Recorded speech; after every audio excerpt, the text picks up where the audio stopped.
धातु रूप कितने प्रकार के होते हैं? धातुएं कुल 3 प्रकार की होती हैं। पहला हो जाएगा आपका परस्मैपदी, दूसरा हो जाएगा आपका आत्नेपदी और तीसरा हो जाएगा आपका उभयपद। तो ये 3 प्रकार की धातुएं होती हैं।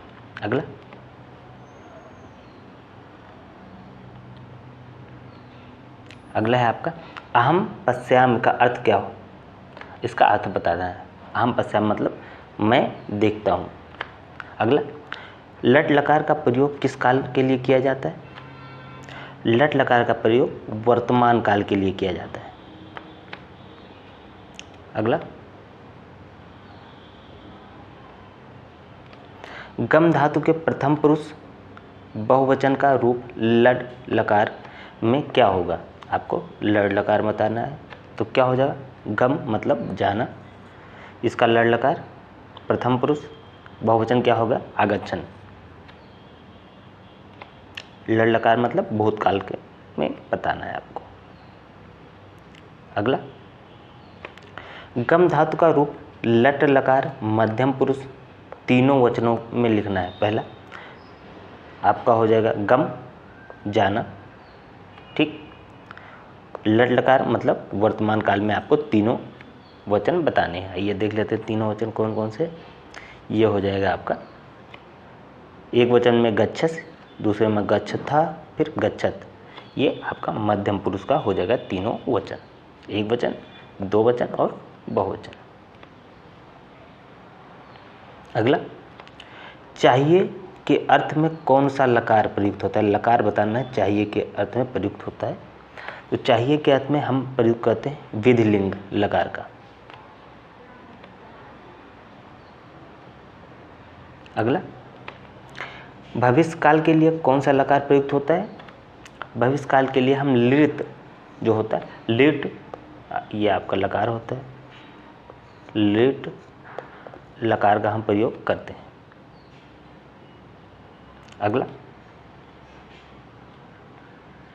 अगला हो जाएगा आपका गम धातु के लिए लट लकार प्रथम पुरुष का रूप लिखिए। धातु गम हो गया, गम मतलब जाना, लट लकार मतलब भूतकाल, इसका हमें बताना है प्रथम पुरुष। तो प्रथम पुरुष एक वचन में हो जाएगा आगच्छत, दूसरा आगच्छताम, फिर आगच्छन बहुवचन में हो जाएगा। अगला, निम्नलिखित को सुमेलित कीजिए। प्रथम पुरुष मैं, मध्यम पुरुष वह, उत्तम पुरुष तुम। ये आपको 3 दे रखे हैं, इनको आपको मिलाना है। तो प्रथम पुरुष में वो हो जाएगा, ये आपका प्रथम पुरुष में हो जाएगा, मध्यम पुरुष में तुम हो जाएगा और उत्तम पुरुष में मैं हो जाएगा।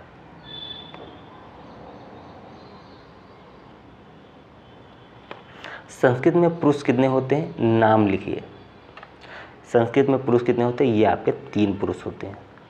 पहला हो जाएगा प्रथम पुरुष, फिर मध्यम पुरुष और फिर उत्तम पुरुष। ये पहला हो जाएगा, दूसरा और ये तीसरा।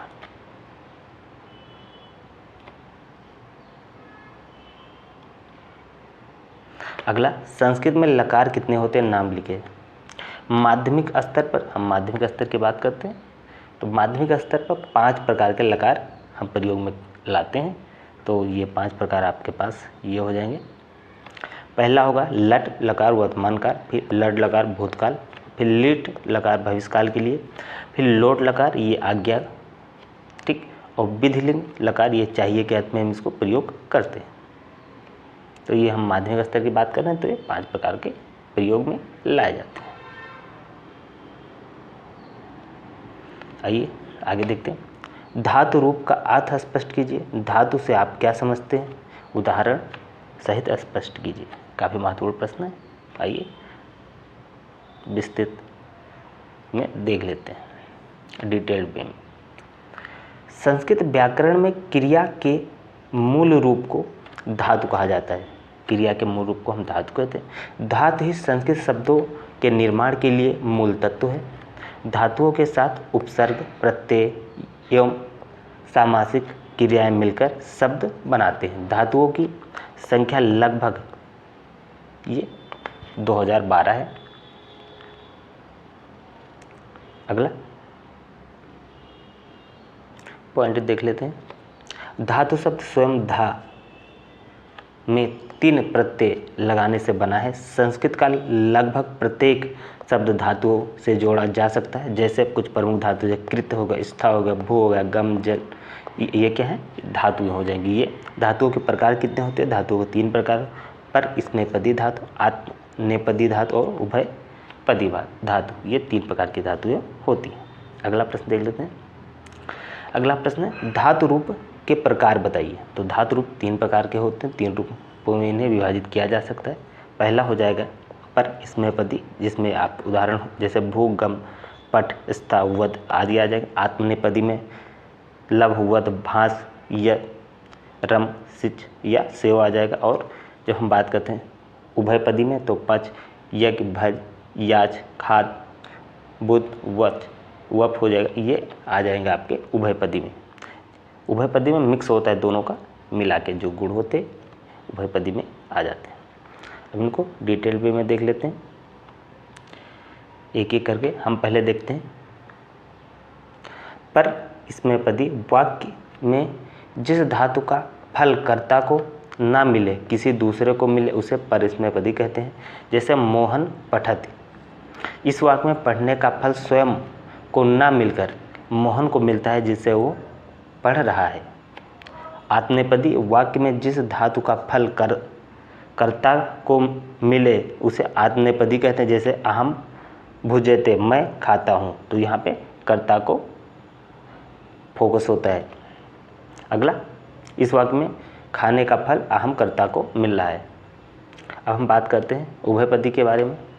वाक्य में जिस धातु का फल कर्ता को और दूसरों को भी मिले उसे उभयपदी कहते हैं। जैसे अध्यापका कथ्यते, अध्यापक कहता है, इस वाक्य में कहने का जो फल है अध्यापक को मिलता है और उसके लिए भी जिसने कहा गया है, जिसके कहा गया है। अगला हो जाएगा आपका लकार के प्रकार बताइए। संस्कृत में काल एवं विभिन्न अवस्थाओं का बोध कराने के लिए लकार का प्रयोग किया जाता है। अंग्रेजी के लिए टेंस तथा हिंदी में काल के लिए संस्कृत में लकार शब्द का प्रयोग किया जाता है। ये 5 प्रकार के होते हैं। माध्यमिक स्तर के पाठ्यक्रम में 5 प्रकार के लकार होते हैं। पहला हो जाएगा आपका लट लकार, लड लकार, लिट लकार, लोड लकार या विधिलिंग लकार। आइए इसको विस्तृत में देख लेते हैं। लट लकार वर्तमान कालीय प्रयोग होता है। इसका प्रयोग वर्तमान काल में होने वाले किसी भी कार्य को बताने के लिए होता है। जैसे सा पठति, वो पढ़ता है। और जो लिट है भविष्य के लिए यूज होता है, प्रयोग किया जाता है। सामान्य भविष्यत काल को प्रकट करने के लिए इसका प्रयोग किया जाता है। जैसे उदाहरण के तौर पे हम देख लेते हैं, सह गृहम गमिष्यति, वो घर जाएगा। अब हम लट लकार भूतकाल में इसका यूज करते हैं। जो क्रिया आज से पूर्व हो चुकी है उसमें इस लकार का प्रयोग किया जाता है। जैसे राम गृहम आगच्छत, राम घर गया। राम गृहम आगच्छत, राम घर गया, ये आपका हो जाएगा लड लकार भूतकाल में। अब हम देखते हैं लोट, ये होगा आज्ञा सूचक। इसमें आज्ञा, प्रार्थना, अनुमति, आशीर्वाद अर्थों में इसका प्रयोग किया जाता है। स्वगृहम गच्छ, अपने घर जाओ, ये क्या है, आज्ञार्थक है। विधिलिंग लकार चाहिए के अर्थ में इसका प्रयोग किया जाता है। सामान्यतः चाहिए के अर्थ में इसका प्रयोग किया जाता है। जैसे सत्यम बुर्यात, सत्य बोलना चाहिए। अगला, दा धातु का लट लकार के रूप लिखना है। दा मतलब दान देना, इसका लट लकार वर्तमान काल में बताना है आपको। तो क्या हो जाएगा, एक वचन, दो वचन, बहुवचन, प्रथम पुरुष, मध्यम पुरुष, उत्तम पुरुष। तो प्रथम पुरुष में हो जाएगा ददात, दंता, ददत, ददास, दत्त, दत्त, ददाम, दद और ददम, ये हो जाएगा आपका वर्तमान काल में। अगला, पट धातु का लट लकार एवं लड लकार में प्रथम, माध्यम तथा उत्तम पुरुष का तीनों वचनों में रूप लिखना है। ये 16 का प्रश्न है। धातु पठ मतलब पढ़ना, लट लकार वर्तमान काल में इसका हो जाएगा पठति। पठत पठता पठंत पठस पठता पठत पठाम पठाओ पठामा। ठीक। और भूतकाल में हम देख लेते हैं इसका। भूतकाल में होगा आपठत आपठताम आपठन आपठत आपठ आपठतम आपठत आपठतम आपठम आपठाओ आपठाम आपठाम। ये आपका हो जाएगा भूतकाल में। अब हम देख लेते हैं संज्ञा शब्दों का प्रयोग करते हुए लट लकार प्रथम पुरुष 4 वाक्य बनाने हैं संस्कृत में। जैसे वर्तमान काल में 4 वाक्य हो जाए। जैसे मोहन मोहना पठत ते पठंत सह गच्छति बालिका गच्छन्ति। तो ये हो जाएगा आपका वर्तमान काल में। अगला लिख धातु का लोट लकार में रूप लिखना है। तो धातु लिख मतलब लिखना, ये आज्ञार्थक, लोट लकार आज्ञार्थक हो जाएगा आपका। तो हो जाएगा लिखतु लिखताम लिखंत लिख लिखतम लिखत लिखान लिखाओ। और ये हो जाएगा लिखाम। अगला आपका हो जाएगा क्रि धातु का लट लकार के रूप लिखना है। क्रि मतलब करना, लट लकार मतलब वर्तमान काल। क्रोध कुर्ता कुर्वंत करोस करुता कुर्वत आपका करोम कुर कुर्म। ये हो जाएगा आपका वर्तमान काल में। अगला लट लकार किस काल के लिए प्रयुक्त किया जाता है, उदाहरण से लिखिए। लट का भूतकाल के लिए प्रयोग किया जाता है। जैसे अहम भोजनाम अखादम मैंने खाना खाया। सह अपठत वो पढ़ता था। अगला भू धातु का प्रयोग, भू धातु का रूप लिट लकार के तीनों वचन व पुरुष में लिखना है आपको। भू मतलब ये आपका हो जाएगा, भू मतलब होना। लिट लकार भविष्यकाल में हम देख लें भविष्यत भविष्यथा भविष्यंत भविष्यसि भविष्यथा भविष्यत भविष्याम भविष्याओ भविष्याम। ये हो जाएगा आपका भविष्यकाल में। अगला देख लेते हैं। अगला हो जाएगा आपका संस्कृत में वाक्य बनाना है। निम्नलिखित वाक्य संस्कृत में हिंदी में अनुवाद करना है। जैसे यूयम पठत तुम सब पढ़ते हो। अगला अहम पठामि मैं पढ़ता हूँ। वयम गच्छाम हम सब जाते हैं। वृक्षात फलम आपतत वृक्ष से फल गिरते हैं। अगला निम्नलिखित वाक्यों का संस्कृत में अनुवाद करना है। यह घर से विद्यालय जाता है। अयम गृहात् विद्यालयम गच्छत तुम दोनों संस्कृत पढ़ते हो। युवाम संस्कृत पठत लड़के मैदान में खेलते हैं। बालका क्रीड़ा क्षेत्र क्रीडंत। अगला राम रामपुर में रहता है। राम रामपुरे वसत। अगला निम्नलिखित वाक्य संस्कृत में अनुवाद करना। वृक्ष पर 3 पत्ते हैं।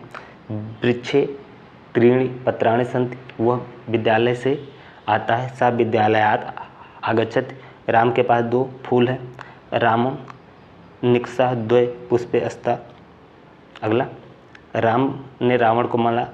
राम रावणम हतवान। अगला हो जाएगा आपका, ये संस्कृत से हिंदी में करना है। अहम पुस्तकम पठाम मैं पुस्तक पढ़ता हूँ। ताम प्रति दया कुरु उनके प्रति दया करो। शिशु प्रकृत्या सरल बहुत बालक स्वभाव से सरल होता है। अगला गुरुवे नमः गुरु को नमस्कार करो। ये आपका संस्कृत में अनुवाद करना है। तुम पढ़ते हो, तुम पठस हम दोनों जाते हैं। आवाम गच्छाओ मैं प्रतिदिन खेलता हूँ। अहम प्रतिदिनम क्रीडाम वह सब बाजार गए। ते आपड़म गच्छन्त संस्कृत में अनुवाद करना है इसका। बालक हंसता है बालका हंसत। शीला ने पुस्तक पढ़ी। शीला पुस्तकम अपठत पत्ते गिरते हैं। पत्राणि पतंत। अगला बंदर दौड़ते हैं। बंदरा ताविष्यंत। अगला हो जाएगा आपका निम्नलिखित का संस्कृत में अनुवाद कीजिए।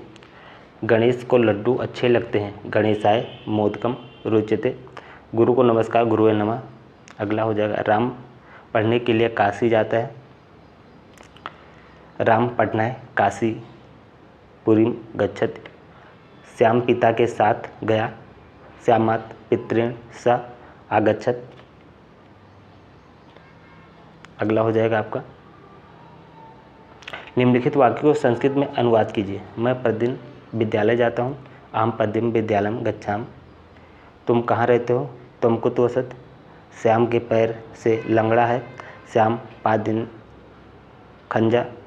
पेड़ से फल गिरते हैं। वृक्षात फलानि पतन्ति।